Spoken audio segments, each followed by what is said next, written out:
ছাত্ররা, কে বাঁচায় কে বাঁচে গল্পের আজকে তৃতীয় ক্লাস। তোমাদের কাছে বারবার একটি কথা আমি বলে দিয়েছি, আজকে পাঠ্যপুস্তক ধরে তার লাইন ধরে ধরে বিশ্লেষণ করব, কিন্তু ক্লাস শুরু করার আগে কিন্তু একটি কথা বলে দিচ্ছি, প্রত্যেকটি লাইন 1x18 এমসিকিউ থাকে, 1x12 এসএকিউ থাকে। সেখানে তুমি ধরে নিতে পারো কে বাঁচায় কে বাঁচে গল্পের কেন প্রত্যেকটি গল্প প্রত্যেকটি কবিতার কিন্তু প্রত্যেকটি লাইন ইম্পর্টেন্স, এবং সেই টেক্সট ধরে ধরে যদি তোমাকে টেক্সট ধরে ধরে আগাতে হবে এবং প্রত্যেকটা পড়তে হবে এবং প্রত্যেকটি লাইনে তোমাকে নিজেকে প্রশ্ন করতে করতে যেতে হবে। তুমি যদি নিজেকে প্রশ্ন করতে করতে যাও তাহলে তুমি দেখবে উত্তরটা কিন্তু তুমি যথেষ্ট পাবে। আমি তো একেবারে শর্ট কোয়েশ্চেন নির্ভর টেক্সট তোমাকে পড়াতে পারি না, আমি তোমাকে আগাবো খুব দ্রুত গতিতে, চেষ্টা করব 8 ঘন্টার মধ্যে এই ক্লাসে তোমাদের টোটাল কে বাঁচায় কে বাঁচের গল্পটিকে বিশ্লেষণ করিয়ে দিতে। চলো দেখা যাক, আমার সঙ্গে টেক্সট ধরো, তোমরাও বুঝবে আমিও বুঝবো, নিজেরাও ঝালাবে আমিও একটু ঝালিয়ে নিই নিজেকে। সেদিন আপিস যাবার পথে মৃত্যুঞ্জয় প্রথম মৃত্যু দেখলো, অনাহারে মৃত্যু। দেখো এখান থেকে কেমনভাবে শর্ট কোশ্চেন আসতে পারে, একটি লাইন তোমাকে দেখিয়ে দিলাম। সেদিন আপিস যাবার পথে মৃত্যুঞ্জয় প্রথম মৃত্যু দেখলো, অনাহারে মৃত্যু। প্রশ্ন আসতে পারে কিন্তু সেখানে সেদিন আপিস যাওয়ার পথে কে মৃত্যু দেখেছিল, কেমন মৃত্যু দেখেছিল এবং কোথায় যাওয়ার পথে মৃত্যু দেখেছিল। সুতরাং দেখে একটুখানি আগালাম, 3টে শর্ট কোশ্চেন পড়তে পারে কিন্তু, সেই জন্য সেইভাবে তোমরা পড়বে। সেদিন আপিস যাবার পথে মৃত্যুঞ্জয় প্রথম মৃত্যু দেখলো, অনাহারে মৃত্যু। এতদিন শুধু শুনে আর পড়ে এসেছিল ফুটপাতে মৃত্যুর কথা, আজ চোখে পড়লো প্রথম। ফুটপাতে হাঁটা তার বেশি প্রয়োজন হয় না, নইলে দর্শনটি অনেক আগেই ঘটে যেত, সন্দেহ নেই। বাড়ি থেকে বেরিয়ে দুপা হেঁটেই সে ট্রামে ওঠে, নামে গিয়ে প্রায় অফিসের দরজায়। বাড়িটাও তার শহরের এমন নিরিবিলি অঞ্চলে যে সে পাড়ায় ফুটপাতেও বেশি লোক নেই, লোকে মরতেও যায় না বেশি। চাকর ও ছোট ভাই তার বাজারও কেনাকাটা করে। প্রথম যে স্তবক, সে স্তবকের মধ্যে কিন্তু কতগুলো লাইনের মধ্যে দিয়ে মৃত্যুঞ্জয়ের কিন্তু পারিবারিক কাঠামো যেমন বর্ণনা করেছে, এবং মৃত্যুঞ্জয় ফুটপাতে হাঁটতে হাঁটতে যে অনাহারে আক্রান্ত মানুষের প্রথম মৃত্যু দেখেছে, সেই মৃত্যু সম্পর্কে কিন্তু এইখানে বলে দিয়েছে। এই যে প্রথম প্যারা, এই প্রথম প্যারার থেকে স্বাভাবিকভাবে খুব একটা বড় প্রশ্ন পড়ে না, ছোট প্রশ্নের জন্য কিন্তু এই প্রথম 5টা লাইন খুব গুরুত্বপূর্ণ, এটা তোমরা দেখে নেবে। কয়েক মিনিটে মৃত্যুঞ্জয়ের সুস্থ শরীরটা অসুস্থ হয়ে গেল। মৃত্যু দেখলো তো, আগে বলেছিলাম যেমন মৃত্যুটা দেখে হঠাৎ করে অসুস্থ হয়ে গেল। কেমন ভাবে? শারীরিকভাবে। এই শারীরিক অসুস্থতা কিসের জন্যে? মানসিক ধাক্কা পাওয়ার জন্যে। তাই বলছে দেখো, মনে আঘাত পেলে মৃত্যুঞ্জয়ের শরীরে তার প্রতিক্রিয়া হয় মানসিক বেদনাবোধের সঙ্গে চলতে থাকে শারীরিক কষ্টবোধ। এক্স্যাক্টলি তাই, মন যদি ভালো না থাকে শরীর তো সে কথা বলবে। শরীর আর মন তো একে অপরের সঙ্গে অঙ্গাঙ্গিভাবে যুক্ত মাধ্যম। মনের যদি আঘাত ঘটে শরীর তার প্রকাশ রূপ নিয়ে দেখায়। সেই জন্যেই এই মানসিক আঘাতবোধ শারীরিকভাবে প্রকাশ পেয়েছে বমির মাধ্যমে। অফিসে পৌঁছে নিজের কুঠুরিতে ঢুকে সে ধপ করে চেয়ারে বসে পড়লো। তখন সে রীতিমতো কাবু হয়ে পড়েছে। একটু বসেই তাই উঠে গেল কল ঘরে, দরজা বন্ধ করে বাড়ি থেকে পেট ভরে যত কিছু খেয়ে এসেছিল, ভাজা, ডাল, তরকারি, মাছ, দই আর ভাত, প্রায় সব বমি করে উগড়ে দিল। তোমাকে প্রশ্ন সার্চ করতে হবে, তোমাকে প্রশ্ন খুঁজে খুঁজে বার করতে হবে। বলতে কোনো দ্বিধা নেই, মৃত্যুঞ্জয় কলঘরে বমি করেছিল এবং বমির সঙ্গে সঙ্গে কি কি খাবার ছিল সেটাও কিন্তু উচ্চ মাধ্যমিক পরীক্ষায় শর্ট কোশ্চেনে পড়তে পারে কিন্তু। সুতরাং তুমি কিন্তু এটাও এড়িয়ে যেতে পারো না যে মৃত্যুঞ্জয়ের বমি করেছিল, কি কি ছিল তাতে। পাশের কুটুরি থেকে নিখিল যখন খবর নিতে এলো, কলঘর থেকে ফিরে মৃত্যুঞ্জয় কাঁচের গ্লাসে জল পান করছে। গ্লাসটা খালি করে নামিয়ে রেখে সে শূন্য দৃষ্টিতে দেওয়ালের দিকে তাকিয়ে রইল। প্রশ্নটা হচ্ছে, শূন্য দৃষ্টিতে কেন তাকিয়ে রইল? সমস্যার কাঠিন্যে যখন সমাধানের রূপরেখা খুঁজে পায় না, মানুষ তো তখন হতচকিত হয়ে বিচলিত হয়ে পড়ে। আমপুন পরবর্তী ঝড়ের সকালে এত পরিমাণ ক্ষয়ক্ষতি হয়েছিল, মানুষ তার সমস্যার সমাধানের রূপরেখা পাচ্ছিল না কিন্তু, যার জন্য বেশি ক্ষয়ক্ষতি দেখেও মানুষ হতচকিত হয়ে পড়েছিল। মৃত্যুঞ্জয় সমস্যার যখন সমাধান পাচ্ছে না, স্বাভাবিকভাবেই হতচকিত হয়ে পড়ল। অফিসে সে আর নিখিল প্রায় সমপদস্থ। এই সমপদস্থ নিখিল আর মৃত্যুঞ্জয়, এই প্যারার মধ্যে দিয়ে দেখবে নিখিল চরিত্রের অনেকগুলো বৈশিষ্ট্য পাবে। তোমাদের মধ্যে একটি প্রবণতা কাজ করে, শুধু তোমাদের মধ্যে নয়, পশ্চিমবঙ্গের সমস্ত শিক্ষা প্রতিষ্ঠানের ছাত্রছাত্রীদের মধ্যে। তারা বারবার প্রচেষ্টা করে কিসের জন্য বলো তো দেখি? বই না পড়ে নোট বানানোর জন্য। কিন্তু দেখো, চরিত্রের বিশ্লেষণ তুমি নোটবুকে যা পাবে, বইতে তো তার থেকে বেশিই পাবে। দেখো এখানে নিখিলের বৈশিষ্ট্য পাওয়া যাচ্ছে। মাইনে দুজনেরই সমান, একটা বাড়তি দায়িত্বের জন্য মৃত্যুঞ্জয় 50 টাকা বেশি পায়। এগুলো কিন্তু ডেটাবেসিস কোশ্চেন, কিন্তু যেখানে তথ্য রয়েছে 50 টাকা বেশি পাওয়া, 3 জায়গায় ত্রাণ পাঠানো, ক বছর আগে বিয়ে করা, এগুলো কিন্তু শর্ট কোশ্চেনের জন্য কিন্তু প্রচণ্ড ইম্পর্টেন্স। নিখিল কেমন? নিখিল রোগা, তীক্ষ্ণ বুদ্ধি, একটু আলসে প্রকৃতির লোক। মৃত্যুঞ্জয়ের 2 বছর আগে বিয়ে করে 8 বছরে সে মোটে 2টি সন্তানের পিতা। সংসারে নাকি তার মন নেই। কার মন নেই? মৃত্যুঞ্জয়ের মন নেই। স্বাভাবিকভাবেই আমাদের সমাজ মনস্তত্ত্ব এটা বিশ্বাস করে যে 8 বছরে বিয়ে করার সঙ্গে একাধিক সন্তান উৎপাদনের একটা যোগসূত্র রয়েছে। সুতরাং 8 বছরে বিয়ে করে 2টো সন্তান, তাও 1940-এর দশকে, সুতরাং ধরে নেওয়া হচ্ছে সংসারে তার মন নেই। অবসর জীবনটা সে বই পড়ে আর একটা চিন্তা জগৎ গড়ে তুলে কাটিয়ে দিতে চায়। কে? নিখিল। অর্থাৎ নিখিল অবসর সময় একটা ভার্চুয়াল ওয়ার্ল্ড বিলং করার মনোবৃত্তি, জগতের বাইরের জগতে বেঁচে থাকে, বাস্তবতার পিছনে দাঁড়িয়ে একটা কাল্পনিকতার জগৎ তৈরি করে বেঁচে থাকার কাণ্ডারি বা বেঁচে থাকার দিশার নিখিল। যদিও সে কাউকে দিশা দেখায় না, সেখানে সে নিজেই বাঁচে। অন্য সকলের মতো মৃত্যুঞ্জয়কে সেও খুব পছন্দ করে, হয়তো মৃদু একটু অবজ্ঞার সঙ্গে ভালোবাসে। এইটাই কিন্তু টুইস্ট। দেখো আমরা আমাদের অনেক বন্ধু আছে যাদের আচরণ দেখে কিন্তু আমরা সামনে সমালোচনা করি, কিন্তু ভিতর থেকে কিন্তু সেই আচরণগুলোকেই আমরা প্রত্যাশা করি। আমরাও আসলে ঠিক তেমনটি হতে চাই যেমনটি ও, কিন্তু আমরা হতে পারি না। তার সামনে হয়তো প্রকাশ্য সমালোচনা করি, কিন্তু ভিতর থেকে বলি বাহ সত্যি ও এইগুলো কিন্তু ভালো করে। নিখিল ঠিক সেই মানুষটি যে মৃত্যুঞ্জয়ের চরিত্রকে পছন্দ করে, তবে একটু অবজ্ঞাও করে। এবার দেখো মৃত্যুঞ্জয় চরিত্রের কিছু বৈশিষ্ট্য আসছে। মৃত্যুঞ্জয় শুধু নিরীহ, শান্ত, দরদি ভালো মানুষ বলে নয়। তাহলে মৃত্যুঞ্জয় নিরীহ, শান্ত, দরদি ভালো মানুষ। সৎ ও সরল বলে নয়, মানব সভ্যতার সবচেয়ে প্রাচীন ও সবচেয়ে পচা ঐতিহ্য আদর্শবাদের কল্পনা তাপস বলে। প্রশ্ন করতে পারো স্যার, মানব সভ্যতার সবচেয়ে পচা ঐতিহ্য ও আদর্শবাদের কল্পনা তাপস কেন? দলবদ্ধ সংঘবদ্ধ সমাজ চিন্তনে বিশ্বস্ত মানুষই হচ্ছে ঐতিহ্যবাদী। যে ঐতিহ্য এবং আদর্শের রূপরেখায় সমাজ টিকে রয়েছে, সেই ঐতিহ্য বা আদর্শ যেখানে নিউক্লিয়াস ফ্যামিলি বিলং করে, যে ঐতিহ্য বা আদর্শ যেখানে একান্নবর্তী সংসার বাস করে, সেই বাস করা, সেই একতাবদ্ধ জীবনের কাণ্ডারি মৃত্যুঞ্জয়। তার জন্যই তার বাড়িতে কিন্তু 9 জন বাস করে। সেই জন্যই কিন্তু বলছে পচা ঐতিহ্য আদর্শবাদ। যে ঐতিহ্য, যে আদর্শবাদ আধুনিক সমাজ ব্যবস্থা হয়তো পচে গেছে, তবুও সেই পচে যাওয়া সমাজকে কিন্তু বেঁচে নিয়ে চলেছে কে? মৃত্যুঞ্জয়। মৃত্যুঞ্জয় দুর্বল চিত্র, ভাবপ্রবণ, আদর্শবাদী হলেও কোনো কথা ছিল না। হ্যাঁ, প্রশ্নটা এটাই, মৃত্যুঞ্জয় যদি শুধু ভাবপ্রবণ বা আদর্শবাদী হতো তাহলে কোনো কথা ছিল না।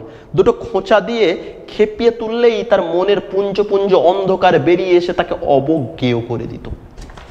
আমরা মানুষ, অনেক কিছু পারি না। মনের মধ্যে এই সমাজ, এই ভাবনা, এই রাজনীতি, এই সমাজ ব্যবস্থা, এই অর্থনীতি নিয়ে প্রশ্ন আসে। এই সমাজ তুই কেন এরকম, এই সমাজ তুমি কেন এরকম, এই অর্থের কাঠামো তুমি কেন আমার মধ্যে সমবিন্যাস ঘটাওনি।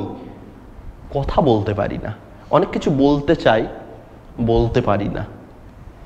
সমাজ পরিবর্তন করতে চাই, করতে পারি না। এই আমাকে যখন কেউ একটুখানি টোকা মেনে খেপিয়ে দেয়, মনের ভিতরের থেকে সেই সমাজ, সেই পরিবেশ, সেই সভ্যতার জন্য পুঞ্জীবিত ক্ষোভগুলো যেন উগরিয়ে বার করা মানুষ আমরা। সেই আমাদেরই চরিত্র কোথাও মৃত্যুঞ্জয়। কিন্তু মৃত্যুঞ্জয়ের মানসিক ক্রিয়া প্রতিক্রিয়া স্লোথ, নিস্তেজ নয়। এই যে এক্সপ্রেশন, এই যে সমাজ পরিবর্তন করার যে চিন্তন, এই চিন্তনটা মৃত্যুঞ্জয়ের একটু ধীরে, একটু আস্তে আস্তে ঘটে। কিন্তু তাই বলে যে একেবারে নিস্তেজ হয়ে গেছে, একেবারে আইসোলেট হয়ে একেবারে প্রস্তরের মতো রূপ নিয়েছে তা নয়। কিন্তু মৃত্যুঞ্জয় শক্তির একটা উৎস আছে তার মধ্যে। অব্যয়কে শব্দরূপ দেওয়ার চেষ্টায় যে শক্তি বহু ক্ষয় হয়ে গেছে মানুষের জগতে, তারই একটা অংশ। এটা একটা ব্যঙ্গ, অব্যয়কে শব্দরূপ দেওয়া। মৃত্যুঞ্জয় সেই চরিত্র।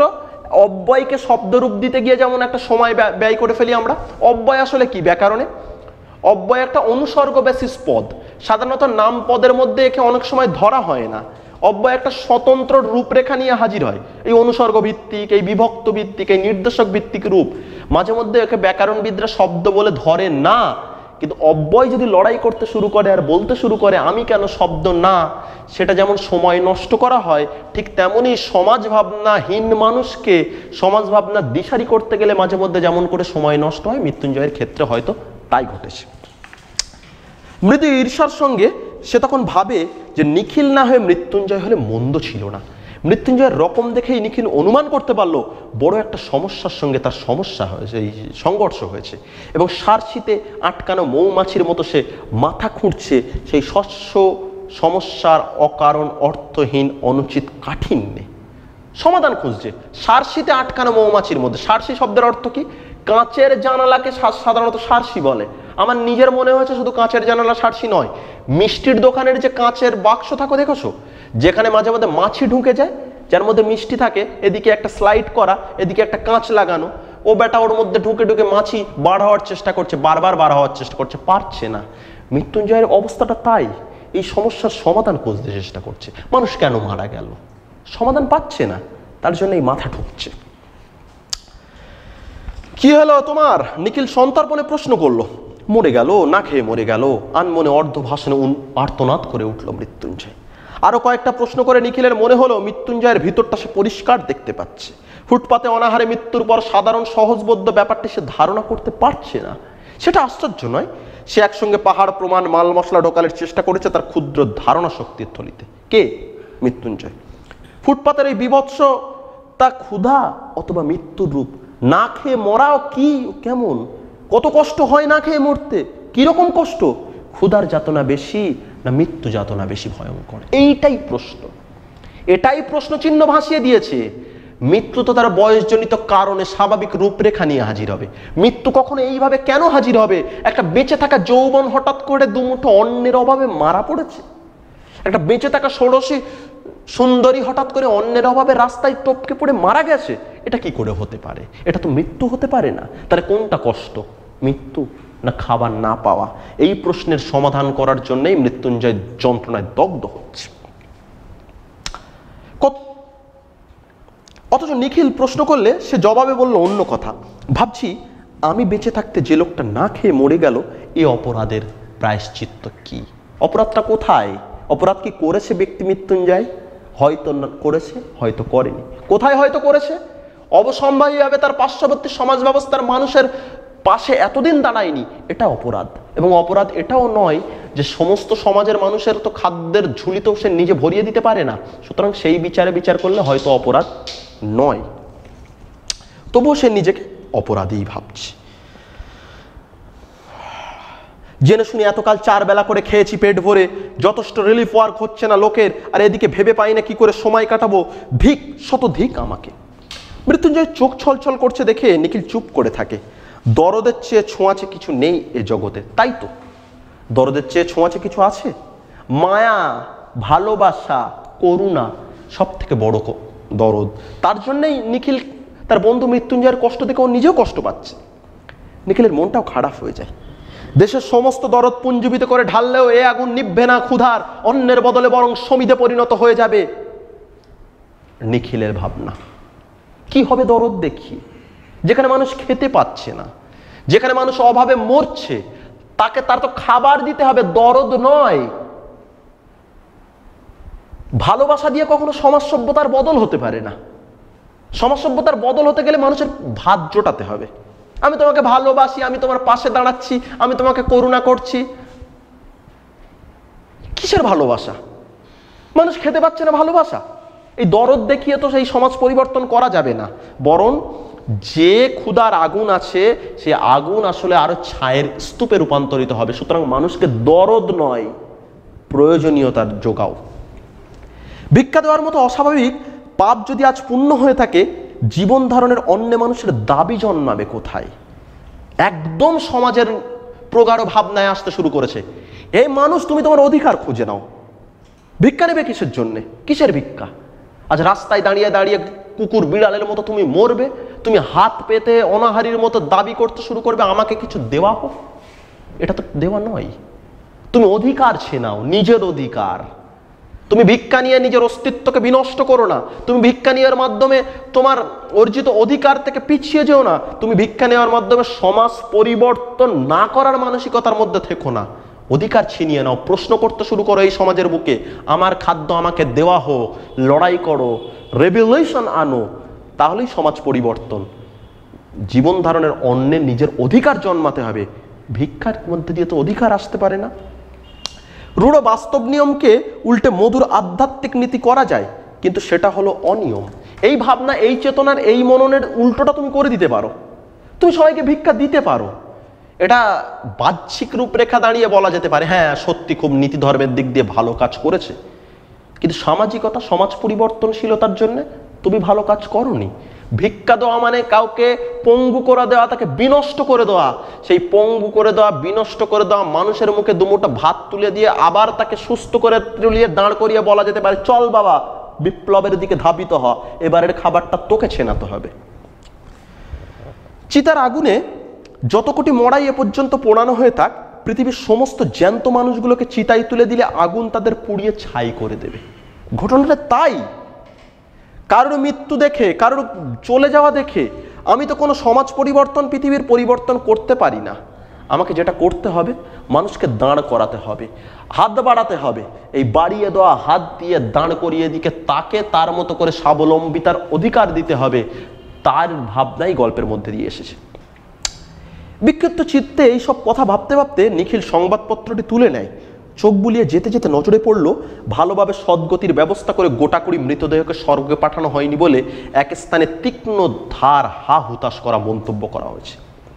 কদিন পরে মাইনের তারিখ এলো। নিখিলকে প্রতি মাসে 3 জায়গায় কিছু কিছু টাকা পাঠাতে হয়। কে পাঠায়? নিখিল। তার মানে নিখিলও সমাজ কাজ করে। মানি অর্ডারের ফর্ম আনিয়ে কলম ধরে সে ভেবে ঠিক করার চেষ্টা করেছে 3টে সাহায্য এবার 5 টাকা করে কমিয়ে দেবে কিনা। তাহলে 3 পাঁচা 15 টাকা সাহায্য কে কমাবে ভাবছে? নিখিল। মৃত্যুঞ্জয় ঘরে এসে বসলো। সেদিনের পর মৃত্যুঞ্জয়ের মুখ বিষণ্ণ গম্ভীর হয়ে আছে। নিখিলের সঙ্গে বেশি কথা বলেনি। একটা কাজ করে দিতে হবে ভাই। মৃত্যুঞ্জয় একতারা নোট নিখিলের সামনে রাখলো। টাকাটা কোনো রিলিফ ফান্ডে দিয়ে আসতে হবে। আমি কেন? আমি পারবো না। নিখিল ধীরে ধীরে টাকাটি গুনল। হ্যাঁ, সমস্ত মাইনেটা? হ্যাঁ। বাড়িতে তোর 9 জন লোক, মাইনের টাকায় মাস চলে না, প্রতি মাসে ধার করছিস তুই। তা হোক, আমার কিছু একটা করতে হবে ভাই। রাতে ঘুম হয় না, খেতে বসলে খেতে পারি না। একবেলা খাওয়া ছেড়ে দিয়েছি। আমার আর টুনুর মায়ের একবেলার ভাত বিলিয়ে দিয়েছি। পরিবর্তন, আভ্যন্তরীণ পরিবর্তন ক্ষণিক থেকে সর্বব্যাপী হতে শুরু করছে। কার? মৃত্যুঞ্জয়, তার পারিবারিক জীবনের। নিখিল এক দৃষ্টিতে তাকিয়ে থাকে। জ্বর হলে যেমন দেখায় মৃত্যুঞ্জয়ের গোলগাল, মুখখানা তেমন থমথম করছে। ভিতরে সে পুড়ছে, সন্দেহ নেই। কি জন্য পুড়ছে? এই অবস্থা, এই সমাজ পরিবর্তন করতে পারছে না। চাইছে কিন্তু পারছে না, তার জন্য পুড়ছে। টুনুর মার যা স্বাস্থ্য, একবেলা খেয়ে দিন 15-20 টিকতে পারে। কে? টুনুর মা। কে টুনুর মা? মৃত্যুঞ্জয়ের স্ত্রী। মন্তব্য শুনে মৃত্যুঞ্জয় ঝাঁঝিয়ে উঠল। আমি কি করব? কত বলেছি, কত বুঝিয়েছি, কথা শুনবে না। আমি না খেলে উনিও খাবেন না। অন্যায়, অত্যাচার নয়। মরে তো মরবে না খেয়ে। কে বলছে? মৃত্যুঞ্জয় তার নিজের স্ত্রী সম্পর্কে বারবার বলছে আমার মধ্যে পরিবর্তন এসেছে, আমি ভালো নেই, তুমি কেন সংসার সামলাবে না? তুমি যদি এইভাবে চলতে শুরু করো, তুমি মরবে, মরো। নিখিল ভাবছিল বন্ধুকে বুঝিয়ে বলবে এভাবে দেশের লোককে বাঁচানো যায় না। যে অন্ন পাওয়া যাচ্ছে না, সে অন্ন তো পেটে যাবেই কারোর না কারোর। যে রিলিফ চলছে তা একজনের বদলে আরেকজনকে খাওয়ানো। এতে শুধু আড়ালে যারা মরছে তাদের মরতে দিয়ে, চোখের সামনে যারা মরছে তাদের কয়েকজনকে বাঁচানোর চেষ্টা করার সান্ত্বনা। কিন্তু এসবে কোনো কথাই সে বলতে পারে না, গলায় আটকে গেল। অর্থাৎ ব্যক্তি নিখিলের মধ্যেও কিন্তু পরিবর্তনশীলতা আসছে। সে নিজেও কিন্তু বুঝতে পারছে যে এই ধরনের তথ্য কথা আসলে মৃত্যুঞ্জয়কে বলে কোনো লাভ নেই। সে শুধু বলল ভুরি ভোজনটা অন্যায়, কিন্তু না খেয়ে মরাটা উচিত নয় ভাই। আমি কেটে ছেটে যতদূর সম্ভব খাওয়া কমিয়ে দিয়েছি। বেঁচে থাকতে যতটুকু দরকার খাই। দেশের সমস্ত লোক মরে গেলেও যদি সেইটুকু সংগ্রহ করার ক্ষমতা আমার থাকে, কাউকে না দিয়ে নিজেই তা খাবো। নীতি ধর্মের দিক দিয়ে বলছি না, সমাজ ধর্মের দিক দিয়ে বিচার করলে 10 জনকে খুন করার চেয়ে নিজেকে না খাইয়ে মারা বড় পাপ। নিখিল যে ভাবনা কথা, নিখিল যে দার্শনিক তত্ত্ব কথা এখানে প্রকাশ করছে সেটা ঠিক, যে বেঁচে থাকার জন্য স্বাভাবিক যে খাদ্যটা আছে সেটা আমাকে খেতে হবে। তুমি যেটা করছো সেটা ঠিক নয়, তুমি তো নিজেকে না খাইয়ে মেরে ফেলছো, কাইন্ড অফ সুইসাইড অ্যাটেম্প্ট করতে চেষ্টা করছো। তো এইভাবে সুইসাইড অ্যাটেম্প্ট করার তো নীতি ধর্মের দিক থেকে যাই হোক, সমাজ ধর্মের দিক থেকে তো অপরাধ। কিন্তু মৃত্যুঞ্জয় যে ভাবনার রূপরেখায় ভাববাদী মনস্তত্ত্ব অন্য জায়গায় এসেছে, সেখানে মৃত্যুঞ্জয় তো বলার চেষ্টা করছে না তুমি যেটা বলছো সেটা ঠিক নয়, পশুরা তো ওইভাবে বাঁচতে পারে, যেখানে আমার খাবার আমি একা খাবো। মৃত্যুঞ্জয় তাই বলছে ওটা পাশবিক স্বার্থপরতা। কিন্তু যারা না খেয়ে মরছে তাদের যদি এই স্বার্থপরতা থাকতো, এক কাপ অখাদ্য গ্রুয়েল দেওয়ার বদলে তাদের যদি স্বার্থপর করে তোলা হতো, অন্য থাকতে বাংলায় না খেয়ে কেউ মরতো না, তা সে অন্য 1000 মাইল দূরেই থাক আর 31টা তালা লাগানো গুদামেই থাক। কে বলছে? নিখিল বলছে। চূড়ান্ত বাস্তবিক মার্কসীয় সমাজতত্ত্বের তথ্যঘাতা। যে মানুষটি খেতে পাচ্ছে না তাকে অখাদ্য গ্রুয়েল, যেখানে ছাতুর একটা মন্ডগাথার মতো খাবার দিয়ে কুকুর বিড়ালের মতো মানুষ করানো হচ্ছে, তাকে যদি ওই স্বাভাবিক খাবারটি না দিয়ে তাকে যদি বলা হতো যা বাবা নিজের অধিকার নিজে ছিনিয়ে নে, যা ওই গুদম ঘরের তালা ভেঙে দিয়ে ওই কালোবাজারির মজুদদারি খাবার যারা তোর অধিকার রয়েছে ছিনিয়ে আন, তাহলে এই পৃথিবীর কেউ মনে হয় না খেয়ে মরতো না। তুই পাগল, বদ্ধ পাগল বলে মৃত্যুঞ্জয় উঠে গেল। তারপর দিন দিন কেমন হয়ে যেতে লাগলো মৃত্যুঞ্জয়ের দীর্ঘমেয়াদী পরিবর্তন। দেরি করে অফিসে আসে, কাজে ভুল করে, চুপ করে বসে ভাবে, একসময় বেরিয়ে যায়, বাড়িতে তাকে পাওয়া যায় না। শহরের আদি অন্তহীন ফুটপাত ধরে সে ঘুরে বেড়ায়, ডাস্টবিনের ধারে, গাছের নিচে, খোলা ফুটপাতে যারা পড়ে থাকে, অনেক রাত্রে দোকান বন্ধ হলে যারা হামাগুড়ি দিয়ে সামনে রোয়াকে উঠে একটু ভালো আশ্রয় খোঁজে, ভোর 4টে থেকে যারা লাইন দিয়ে বসে থাকে দাঁড়িয়ে দাঁড়িয়ে মৃত্যুঞ্জয় তাদের লক্ষ্য করে। পাড়ায় পাড়ায় লঙ্গরখানা খুঁজে ভিড় করে অন্য প্রাপ্তির ভিড় দেখে। প্রথম সেই সব নরনারীর যতজনের সঙ্গে আলাপ করত, এখন সেটা বন্ধ করে দিয়েছে। কে? মৃত্যুঞ্জয়। সকলে এক কথা বলে, ভাষা বলার ভঙ্গি পর্যন্ত তাদের এক ধাঁচের। নেশায় আচ্ছন্ন অর্ধচেতন মানুষের প্যানপ্যানানির মতো ঝিমন সুরে সেই ভাগ্যের কথা, দুঃখের কাহিনী। কারো বুকে নালিশ নেই, কারো মনে প্রতিবাদ নেই। কোথাও যেন কি কেমন করে সব ওলট পলট করে দিয়ে গেল, তারা জানেনি, বোঝেনি, কিন্তু মেনে নিয়েছে। গরিব মানুষের তো চারিত্রিক বৈশিষ্ট্যের ভিন্নতা থাকতে পারে না। গরিব মানুষ তো একদিন বঞ্চিত হতে হতে হতে হতে সবকিছু মেনে নিতে শুরু করে। মানুষ কেন মেনে নিয়েছে, তার বুকে কোনো প্রতিবাদ নেই, তার মনে কোনো নালিশ নেই। সেই প্রতিবাদহীন মানুষ, সেই নালিশ না জানানো মানুষের মধ্যেই তো প্রতিবাদের রূপরেখা ফুটে উঠুক লেখক চাইছেন, তবুও প্রতিবাদ হচ্ছে না। মৃত্যুঞ্জয়ের বাড়ির অবস্থা শোচনীয়। টুনুর মা বিছানা নিয়েছে, স্বাভাবিক। একজন স্বামী যদি তার পরিবারের দায়িত্ব ছেড়ে দিয়ে যদি লঙ্গরখানার ভিড় করতে শুরু করে, পরিবারের অবস্থা শোচনীয় হবে। বিছানায় পড়ে থেকে সে বাড়ির ছেলে বুড়ো সকলকে তাগিদ দিয়ে স্বামীর খোঁজে বাইরে পাঠিয়ে দেয়। কিন্তু এই বিরাট শহরে কোথাও আগন্তুক মানুষের কোনো জঙ্গলের মধ্যে তাকে, জঞ্জালের মধ্যে তাকে খুঁজে পার করবে। কিছুক্ষণ বাইরে কাটিয়ে তারা ফিরে আসে। টুনুর মাকে মিথ্যা করে বলে যে মৃত্যুঞ্জয় আসছে, খানিক পরেই আসছে। খবর দিয়ে বাড়িতে সকলে, কেউ গম্ভীর, কেউ কাঁদো কাঁদো মুখ করে বসে থাকে। ছেলে মেয়েগুলি অনদর, অবহেলার, ক্ষুধার জ্বালায় চেঁচিয়ে কাঁদে। নিখিলকে বারবার আসতে হয়, বন্ধু তো, বন্ধুর পরিবারকে দেখতে তো আসতেই হবে। টুনুর মা সকাতরে অনুরোধ জানায় সে যেন একটু নজর রাখে মৃত্যুঞ্জয়ের দিকে, একটু যেন সঙ্গে থাকে তার। নিখিল বলে, আপনি যদি সুস্থ হয়ে ঘরের তাকান, যতক্ষণ পারি সঙ্গে থাকবো, নইলে নয়। টুনুর মা বলে, উঠতে পারলে আমি তো ওর সঙ্গে ঘুরতাম ঠাকুরপো। এইটাই টুইস্ট, এটাই মধ্যবিত্ত মনস্তত্ত্বের মানুষের মুখে একেবারে সাঁটিয়ে একটা চড়া মারার মতো আঘাত। আমার স্বামীর যে আদর্শ, আমার সোহাগের যে পরিবর্তনশীল মন, সেই পরিবর্তনের প্রভাব আমার হৃদয়ে আসতে শুরু করে দিয়েছে। এই সমাজতাত্ত্বিক মননশীলতার অধিকারী আমি আজ তার অর্ধাঙ্গিনী হিসাবে। সুতরাং আমিও যদি বাঁচতে পারতাম, আমিও যদি উঠতে পারতাম, তাহলে আমিও আমার স্বামীর আদর্শ রূপরেখা ছড়াতাম। ঘুরতেন নিশ্চয়ই, ওর সঙ্গে থেকে থেকে আমি অনেকটা ওর মতো হয়ে গেছি। কে? টুনুর মা, মৃত্যুঞ্জয়ের স্ত্রী, অনেকটা তার মতো হয়ে গেছে। উনি পাগল হয়ে যাচ্ছেন, আমারও মনে হয়ে যাচ্ছে পাগল হয়ে যাব। ছেলে মেয়েগুলোর জন্য সত্যি আমার ভাবনা হয় না, কেবলই মনে পড়ে ফুটপাতের ওই লোকগুলোর কথা, আমাকে দিন সঙ্গে করে নিয়ে গিয়েছিলেন। অনেকক্ষণ চুপ করে থেকে টুনুর মা আবার বলে, আচ্ছা কিছুই কি করা যায় না? এই ভাবনাতেই ওর মাথাটা খারাপ হয়ে যাচ্ছে। কেমন একটা ধারণা জন্মেছে, যথা সর্বস্ব দান করলেও কিছুই ভালো করতে পারবেন না। দারুণ একটা হতাশা জন্মেছে ওর মনে, একেবারে মুষড়ে যাচ্ছে দিনকে দিন। নিখিল শোনে আর তার মুখ কালি হয়ে যায়। মৃত্যুঞ্জয় অফিসে যায় না, নিখিল চেষ্টা করে ছুটির ব্যবস্থা করিয়ে দিয়েছে। অফিস ছুটির পরে সে মৃত্যুঞ্জয়ের কাছে যায়। মৃত্যুঞ্জয়ের ঘোরাঘুরির স্থানগুলি অনেকটা নির্দিষ্ট হয়ে গেছে। তাই তো বেঁচে থাকার ক্যানভাস যখন ছোট্ট আসে, বেঁচে থাকার ক্যানভাস যখন সীমাবদ্ধতা পায়, ঘুরে বেড়ানোর জায়গাতে অত বিচিত্রতার বিনোদন আসে না। ঘন্টার পর ঘন্টা সে মৃত্যুঞ্জয় সঙ্গে কাটিয়ে ঘুরিয়ে ফিরিয়ে নানাভাবে উল্টো কথা শোনায়। নিজের আগেকার যুক্তিগুলো নিজে খণ্ড করে দেয়। মৃত্যুঞ্জয় শোনে, কিন্তু তার চোখ দেখেই টের পাওয়া যায় যে কথার মানে সে আর বুঝতে পারছে না। তার কাছে অভিজ্ঞতার কাছে কথার মারণ ব্যাচ অর্থহীন হয়ে গেছে। ক্রমে ক্রমে নিখিল হাল ছেড়ে দেয়। অভিজ্ঞতা, তার বিবেক, তার বাস্তবতা, তার চাক্ষুষ দর্শন যে পরিবর্তনশীলতা মনের মধ্যে ঘটিয়েছে, সেই পরিবর্তনশীলতার কাছে তো এটা কিচ্ছু না। এ কথার কোনো কথা কাজ করছে না। তারপর মৃত্যুঞ্জয়ের গা থেকে ধুলি মলিন সিল্কের জামা অদৃশ্য হয়ে যায়। পরনে ধুতির বদলে আসে ছেঁড়া ন্যাকড়া। গায়ে তার মাটি জমা হয়ে দৃশ্যমান হয়ে ওঠে। দাড়িতে মুখ ঢেকে যায়।